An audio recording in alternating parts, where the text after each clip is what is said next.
Hello friends, मैं रेनू स्वागत करती हूँ आप सभी भावी अध्यापक एवं अध्यापिकाओं का आपके अपने channel target UP TET C TET में।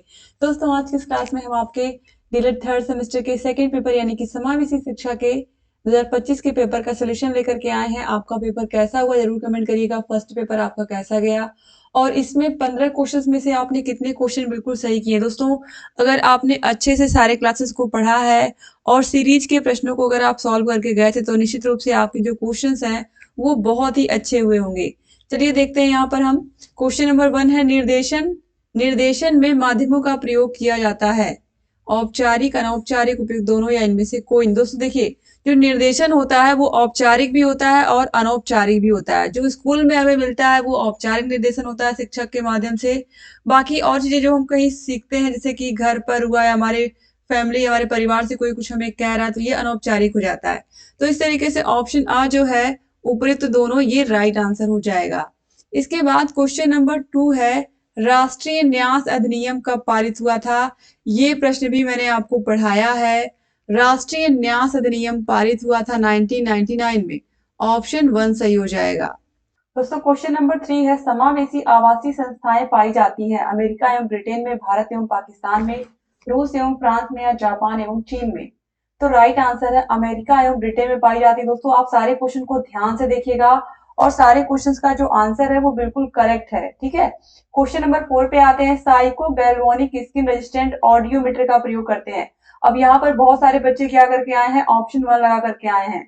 यहाँ पर दोस्तों देखिए ऑप्शन 1 नहीं होगा, श्रवण बाधित। यहाँ पर ऑडियोमीटर से हम कंफ्यूज हो गए हैं, ऑडियोमीटर लिखा हुआ जिससे बहुत सारे लोग श्रवण बाधित लगा करके आए हैं। लेकिन ये मैंने आपके पवन सीरीज में भी सॉल्व करवाया, राजन सीरीज में भी ये प्रश्न सॉल्व करवाया है। आप लोग सीरीज में देख लीजिए। ये श्रवण बाधितों पर भी लागू होता है, अस्थि बाधितों पर भी लागू होता है और दृष्टि बाधितों पर भी लागू होता है। ऑप्शन 4 जो है उपरोक्त सभी, ये राइट आंसर हो जाएगा। ठीक है, ये ये उपकरण शरीर की त्वचा प्रतिरोध क्षमताओं को मापता है और जो भावनात्मक उत्तेजना के दौरान बदलती रहती है, और इसका उपयोग मनोवैज्ञानिक और तंत्रिका संबंधी स्थितियों के लिए निदान के लिए किया जाता है। राइट आंसर क्या है, ऑप्शन 4 है इसका।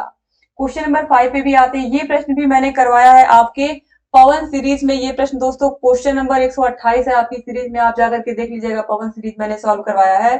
पुनर्वास प्रशिक्षण एवं शोध राष्ट्रीय संस्थान कहाँ स्थित है। पुनर्वास प्रशिक्षण एवं शोध राष्ट्रीय संस्थान 2021 के पेपर में भी ये पूछा हुआ प्रश्न है। उत्तर प्रदेश, बिहार, उड़ीसा या लखनऊ। Right answer Orissa. उड़ीसा के कटक में ये शोध संस्थान स्थित है। ठीक है, तो ये भी राइट आंसर। अगर आपने पवन सीरीज राजन सीरीज दोनों ही सीरीज को भी अच्छे से अगर सॉल्व किया होगा तो भी आपके मैक्सिमम क्वेश्चन बिल्कुल सही होंगे। क्वेश्चन नंबर 6 भी मैंने कराया है। डिस्ग्राफिया किससे संबंधित है, पठन संबंधी नहीं है ये। डिसलेक्सिया होता है पठन संबंधी, ये लिखने संबंधी अयोग्यता है। ऑप्शन 2 सही हो जाएगा। ये प्रश्न भी सीरीज का ही पूछा हुआ प्रश्न है। क्वेश्चन नंबर 7 भी सीरीज से ही पूछा हुआ प्रश्न है आपके, नदन सीरीज में मैंने करवाया था। सही दृष्टि क्या है, सही दृष्टि कहलाती है 6/6। ऑप्शन 1 सही हो जाएगा, यानी कि बिल्कुल करेक्ट दिखाई दे रहा है। इसके बाद क्वेश्चन नंबर 8, ये भी पूछा हुआ प्रश्न है दोस्तों। ये भी 2021 के ही 2021 में ही पूछा हुआ प्रश्न है। 2021 का आप प्रश्न पत्र देख लीजिएगा, उसमें ये पूछा हुआ प्रश्न है, वंचित होना बाल्य जीवन की उद्दीपक दशाओं की न्यूनता है। 2021 में पूछा हुआ प्रश्न है और ये देखिए, ये इसका जो आंसर है वो है गार्डन। ऑप्शन 2 सही हो जाएगा। इसके बाद क्वेश्चन नंबर 9 है, प्रतिभाशाली बालकों की इंद्रियां होती है। ये भी पढ़ाया हुआ प्रश्न है दोस्तों, ये भी। और ये भी आपने अच्छे से इसको लगाया होगा। इसका भी राइट आंसर क्या होगा, तीव्र होगा। ऑप्शन 3 सही हो जाएगा। क्वेश्चन नंबर 10 है, संगणक का संबंध है। संगणक हिंदी में कंप्यूटर को कहते हैं, यानी कि कंप्यूटर शब्द का हिंदी है संगणक। और संगणक में हम क्या करते हैं, गणना करने का काम तो होता ही, निर्देश देने का भी काम करता है कंप्यूटर। और शिक्षण से भी संबंध है, आज कंप्यूटर के माध्यम से भी आज के समय में शिक्षा दी जा रही है।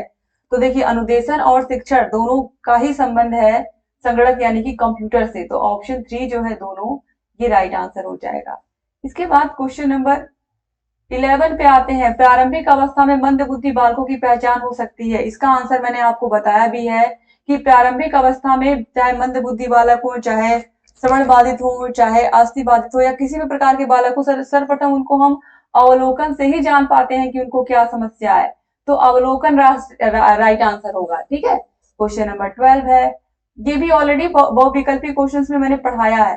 क्वेश्चन नंबर 12 है, परामर्श से संबंधित उपकरण है।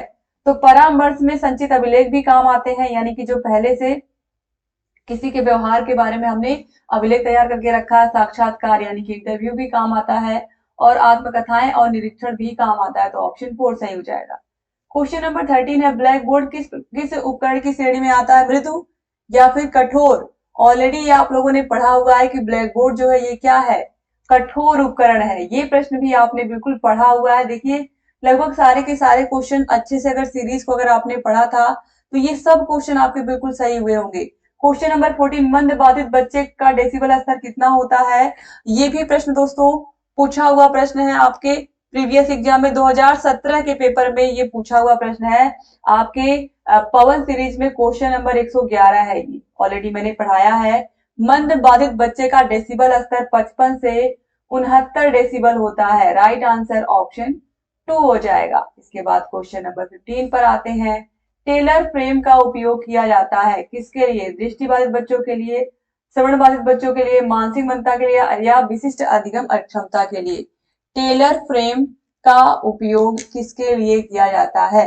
तो फ्रेंड्स दृष्टि बाधित बच्चों के को गणित सीखने के लिए हम प्रयोग करते हैं। तो ऑप्शन 1 यहाँ पर राइट आंसर हो जाएगा, दृष्टि बाधित बच्चों के लिए। तो इस तरीके से यहाँ पर आपने सारे के सारे क्वेश्चंस को कर लिया। अब इसके बाद हम देखेंगे अति लघु उत्तरीय प्रश्नों को। अति लघु उत्तरीय प्रश्नों में क्वेश्चन नंबर 16 है। आपने 15 में से कितने क्वेश्चंस के आंसर बिल्कुल सही किए हैं, जरूर आप कमेंट करके मुझे बताइएगा। क्वेश्चन नंबर 16 है, बुद्धि लब्धि का सूत्र हम सभी को पता है, मानसिक आयु बटे वास्तविक आयु गुणे 100। तो आपको ऐसे लिखना था, मानसिक आयु बटे वास्तविक आयु गुणे 100। ठीक है, IQ इक्वल टू आपको पूरा लिखना था।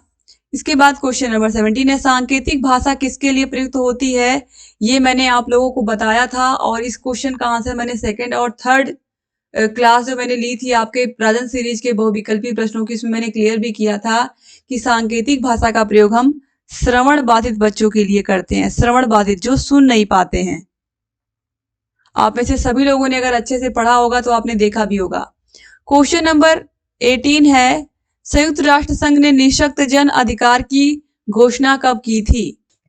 तो फ्रेंड्स विकलांग व्यक्तियों के अधिकारों पर संयुक्त राष्ट्र संघ ने घोषणा पत्र जो जारी किया था वो जारी किया था 9 दिसंबर 1975 को।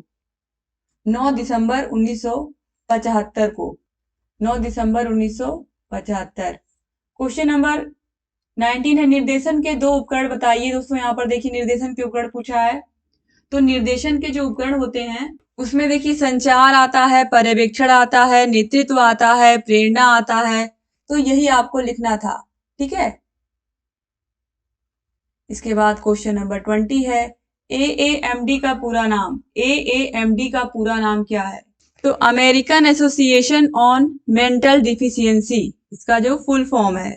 तो American association on mental deficiency. आगे बढ़ते हैं। क्वेश्चन नंबर 21 है, सृजनात्मकता के प्रमुख तत्व बताइए। तो मौलिकता हम लिख सकते थे, प्रवाह लिख सकते थे, ये सब सृजनात्मकता के प्रमुख तत्व हैं जो कि ऑलरेडी आपने पढ़ा है। क्वेश्चन नंबर 22 है, अपवंचन से क्या समझते हैं। तो अपवंचन किसी भी प्रकार का हो सकता है, चाहे वो सामाजिक हो, आर्थिक हो, शैक्षिक हो, जिसमें व्यक्ति जो सुविधाएं उसको मिलनी चाहिए वो उस तक नहीं पहुंच पाती हैं। जो सुविधाएं मिलनी चाहिए उससे वह व्यक्ति वंचित रह जाता है समाज में। तो यही अपवंचन कहलाता है। शैक्षिक समावेशन से क्या समझते हैं। तो शैक्षिक समावेशन एक तरीके से सभी बच्चों को समान रूप से शिक्षा देने की बात करता है। 6 से लेकर के 14 वर्ष तक के सभी बच्चों को निःशुल्क और अनिवार्य शिक्षा का अधिकार हमारे संविधान में प्राप्त है। ये उसी की बात करता है कि समाज के सभी बच्चों तक शिक्षा पहुंचे, चाहे वो किसी भी वर्ग, समुदाय, धर्म से आते हो। ठीक है, सभी बच्चों को समान रूप से शिक्षा मिले। क्वेश्चन नंबर 24 है, विश्व मानसिक स्वास्थ्य दिवस कब मनाते हैं। विश्व मानसिक स्वास्थ्य दिवस कब मनाया जाता है। तो फ्रेंड्स इसका आंसर हो जाएगा 10 अक्टूबर। 10 अक्टूबर को हम मनाते हैं, 10 अक्टूबर। इसके बाद क्वेश्चन नंबर 25 है, DSM का पूरा नाम बताइए। तो फ्रेंड्स इसका जो आंसर है वो है diagnostic and statistical manual of mental disorders. ठीक है। इसके अलावा इसका एक और फुल फॉर्म होता है डिप्लोमा इन स्कूल मैनेजमेंट। ठीक है, तो ये 2 फुल फॉर्म होते हैं इसके अलग-अलग। अब यहाँ पर आपने कौन सा लिखा है आप जरूर कमेंट करिएगा। ये दोनों ही फुल फॉर्म इसी के हैं, डिप्लोमा इन स्कूल मैनेजमेंट या diagnostic and statistical manual of mental disorders, दोनों ही इसी के हैं। इसके बाद क्वेश्चन नंबर 26 है, मनोविज्ञान शाला उत्तर प्रदेश में कब और कहाँ स्थित है? तो हम सभी को पता है कि मनोविज्ञान शाला उत्तर प्रदेश इलाहाबाद यानी कि प्रयागराज में स्थित है। और इसकी स्थापना कब हुई थी? 22 अगस्त 1947 को हुई थी, आचार्य नरेंद्र देव समिति के द्वारा। क्वेश्चन नंबर 27 है, यानी कि आगे बढ़ते हैं अब हम। पर्यवेक्षण और निरीक्षण में अंतर बताइए। पर्यवेक्षण और निरीक्षण में क्या अंतर है? तो फ्रेंड्स देखिए, जो पर्यवेक्षण है, पर्यवेक्षण एक व्यापक और दीर्घकालिक प्रक्रिया है जो मार्गदर्शन, सुधार और विकास पर केंद्रित होती है, जबकि निरीक्षण एक विशिष्ट समयबद्ध कार्य है जो गलतियों को खोजने और विशिष्ट नियमों या मानकों का पालन सुनिश्चित करने पर केंद्रित है। ठीक है, तो स्कूलों की जब जांच होती है वो दो प्रकार की होती है, एक पर्यवेक्षण होता है, दूसरा निरीक्षण होता है। तो पर्यवेक्षण में जो जो भी सुधार हो सकते हैं उनको बताया जाता है पर्यवेक्षक के माध्यम से, और निरीक्षण में गलतियां ही ज्यादा ढूंढी जाती हैं। क्वेश्चन नंबर 28 है, पिछड़ापन मापने की इकाई क्या होती है? पिछड़ापन मापने की इकाई क्या है?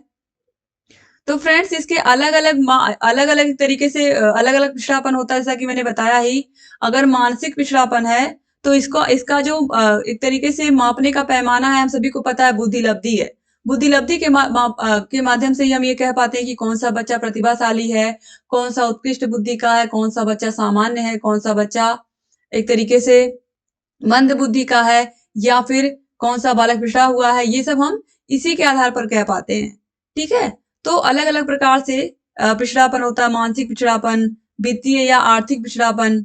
तो यही हमें लिखना था कि अलग अलग इकाई। यहाँ पर आपको लिख देना था बुद्धि लब्धि, क्योंकि यहाँ पर अगर पिछड़ापन पूछ रहा है तो ये बालक को ध्यान में रख करके ही पूछ रहा है। इसके बाद क्वेश्चन नंबर 29 है, पर्यवेक्षण के कोई 2 प्रकार लिखिए।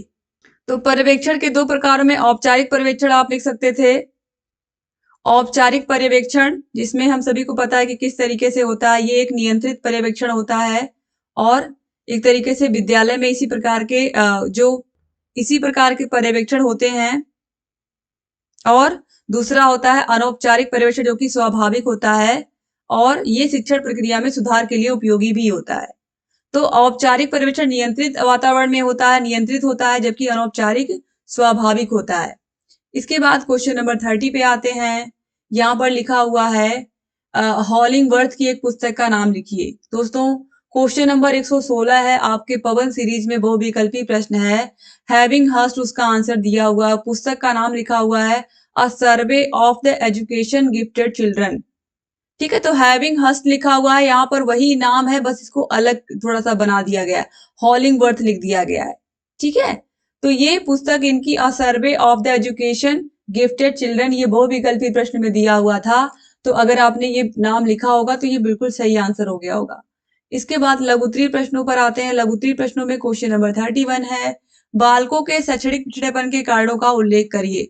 तो शैक्षणिक पिछड़ेपन के जो कारण है उसमें मुख्य रूप से हम कह सकते हैं गरीबी, ठीक है, या माता पिता की आर्थिक स्थिति ठीक ना होने के कारण वो शिक्षा की मुख्य धारा से अपने बच्चे को नहीं जोड़ पाए, या फिर आपको पता है कि आज के समय में शिक्षा निःशुल्क है, फिर भी माता पिता बच्चों को नहीं भेज पाए, या किसी कारणवश वो पढ़ने में या स्कूल पहुंचने में असमर्थ रहे। तो आर्थिक दशा या सामाजिक दशा या शैक्षिक दशा भी लिख सकते हैं इसमें हम।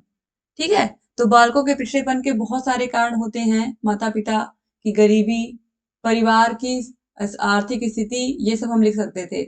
इसके बाद क्वेश्चन नंबर 32 है, विद्यालय में समावेशी शिक्षा प्रदान किए जाने में अध्यापक की क्या भूमिका? तो सबसे अधिक महत्वपूर्ण भूमिका अध्यापक की ही है समावेशी शिक्षा देने में बच्चों को, क्योंकि सारा दारोमदार उन्हीं के ऊपर होता है, सारे बच्चों को उन्हें ही पढ़ाना होता है। क्वेश्चन नंबर 33, अपराधी बालकों की उपचार विधियों पर प्रकाश डालिए। तो निर्देशन के माध्यम से, इसके अलावा परामर्श के माध्यम से हम अपराधी बालकों का उपचार करते हैं, उन्हें सही प्रकार से उनकी काउंसलिंग करके। इसके बाद क्वेश्चन नंबर 34 है, बाल अधिगम में निर्देशन एवं परामर्श का क्या महत्व है? तो बहुत महत्व है, क्योंकि बच्चों को हमें बताना पड़ता है कि क्या सही है क्या गलत है। यानी कि निर्देशन में या परामर्श में हम यही बताते हैं कि क्या करने योग्य है और क्या नहीं करने योग्य है, ऑलरेडी बहुविकल्पी प्रश्नों में इन सभी के बारे में हमने चर्चा भी की है। इसके बाद भारतीय पुनर्वास परिषद के कार्यों का उल्लेख करिए दोस्तों। तो भारतीय पुनर्वास का जो सबसे पहला काम होता है वो ये होता है कि ऐसे बच्चे जो 6 से लेकर के 14 वर्ष तक के हैं, वो किसी कारखाने में, कल कारखाने में जाकर मज़दूरी कर रहे हैं, ईंट भट्टे पर मज़दूरी कर रहे हैं, लेबर का काम कर रहे हैं। तो ऐसे बच्चों को वहाँ से ला करके पुनर्वास परिषद में ला करके डालना, यानी कि ऐसी जगहों पर ला करके जहाँ पर इस तरह के स्कूल या विद्यालय बनाए गए हों या पुनर्वास परिषद रहने के लिए बनाए गए हों, वहाँ पर इन बच्चों को लाना, इन बच्चों की पढ़ाई पर ध्यान देना, इन बच्चों को एक तरीके से एक अच्छा नागरिक बनाना, इन सब का काम हो यही सब काम होता है। इसके अलावा जो बच्चे विकलांग हैं या फिर जो जो विशेष बच्चे हैं, उनको शिक्षा की मुख्य धारा से जोड़ना, ये सब भारतीय पुनर्वास परिषद के काम हैं। शाब्दिक और अशाब्दिक बुद्धि परीक्षणों में अंतर को समझाइए। तो शाब्दिक बुद्धि परीक्षण पढ़े लिखे लोगों पर होता है और अशाब्दिक ऐसे लोग जो पढ़े लिखे नहीं हैं, उन लोगों पर होता है। इसके बाद क्वेश्चन नंबर 37 पे आते हैं। छात्रों को निर्देशन प्रदान करने वाली 2 विधियों का वर्णन करिए। तो दोस्तों, छात्रों को निर्देशन प्रदान करने वाली अलग-अलग विधियों के बारे में हमें यहाँ पर बताना था और हम सभी को पता है निर्देशन का जो मुख्य कार्य है वो विद्यालय ही करता है या अध्यापक के द्वारा ही बच्चों को निर्देशन देने का जो काम है वो किया जाता है। इसके बाद अभिवृत्ति की 3 विशेषताएं लिखिए। तो अभिवृत्ति, बालक की अभिवृत्ति या आदत से ही यहाँ पर आदत की ही जिक्र की गई है या जिक्र किया गया है कि किस तरीके से जो बच्चों की रुचियां अभिवृत्तियां होती हैं वो किस तरीके से अलग-अलग होती हैं और अभिवृत्ति या रुचियों के अनुसार ही बच्चों को हम पढ़ा पाते हैं, अलग-अलग। इसके बाद क्वेश्चन नंबर 39 है, प्रमस्तिष्क पक्षाघात वाले बच्चों हेतु चिकित्सकीय विधि का वर्णन करिए। प्रमस्तिष्क पक्षाघात वाले बच्चों हेतु। तो दोस्तों, यहाँ पर देखिए चिकित्सकीय विधि की बात की गई है और इस तरह का जो प्रश्न है वो आप लोगों को नहीं पढ़ाया गया है। ठीक है? हालाँकि ये जो बच्चे हैं यहाँ पर शायद ये मंदबुद्धि बच्चों की बात की जा रही है, लेकिन यहाँ पर क्वेश्चन नंबर 40 में भी मंदबुद्धि बालकों का पाठ्यक्रम कैसा होना चाहिए पूछ लिया है। ठीक है? तो इसलिए यहाँ पर दोस्तों ये जो प्रश्न है ये पढ़ाया हुआ प्रश्न नहीं आया है, क्वेश्चन नंबर 39 आपका। बाकी सभी के सभी प्रश्न आपके सिलेबस के ही हैं। क्वेश्चन नंबर 40 है, मंदबुद्धि बालकों का पाठ्यक्रम कैसा होना चाहिए? तो मंदबुद्धि बालकों का पाठ्यक्रम ऐसा होना चाहिए कि आसानी से वो बच्चे भी सीख पाएँ, धीरे-धीरे सीख पाएँ। उनको आसान स्टेप में जो पाठ्यक्रम है उनका तैयार किया जाए। धीरे-धीरे, धीरे-धीरे वो एक-एक स्टेप ऊपर उठें। इस तरीके का पाठ्यक्रम हो कि सभी बच्चे जो मंदबुद्धि बालक हैं, वो भी सीख करके और सामान्य बालकों की तरह शिक्षा की मुख्य धारा से जुड़ पाएँ। तो इस तरीके से दोस्तों टोटल 40 क्वेश्चन थे और सारे के सारे क्वेश्चंस को आप लोगों ने कंप्लीट किया। मुझे पूरी उम्मीद है कि आपका पेपर जो है वो बहुत अच्छा हुआ होगा और आपने सारे के सारे क्वेश्चंस को अच्छे से किया भी होगा। एक बार फिर से आप सभी भाई-बहनों का बहुत-बहुत शुक्रिया पूरा का पूरा क्लास देखने के लिए। दोस्तों, आपको फर्स्ट पेपर के सॉल्यूशन की भी लिंक डिस्क्रिप्शन बॉक्स और कमेंट बॉक्स में मिल जाएगी और अपने थर्ड सेमेस्टर के सारे विषयों की सीरीज अच्छे से आप पढ़ लीजिए। सीरीज पढ़ने का टाइम अभी भी आपके पास है। सीरीज के प्रश्नों को पढ़ करके जाइए और अच्छे से सारे विषयों की तैयारी करिए। हमारे चैनल से डिस्क्रिप्शन बॉक्स, कमेंट बॉक्स में आपको सारे विषयों की लिंक, सीरीज की लिंक मिल जाएगी और अगर अभी तक आपने हमारे चैनल को सब्सक्राइब नहीं किया तो सब्सक्राइब कर लीजिए। ये हमारा कॉन्टैक्ट नंबर है 7705 95 45 49। अपने 4th सेमेस्टर की भी तैयारी दोस्तों आप हमारे चैनल से ही करिएगा अच्छे से, ताकि कोई भी क्वेश्चन गलत ना हो।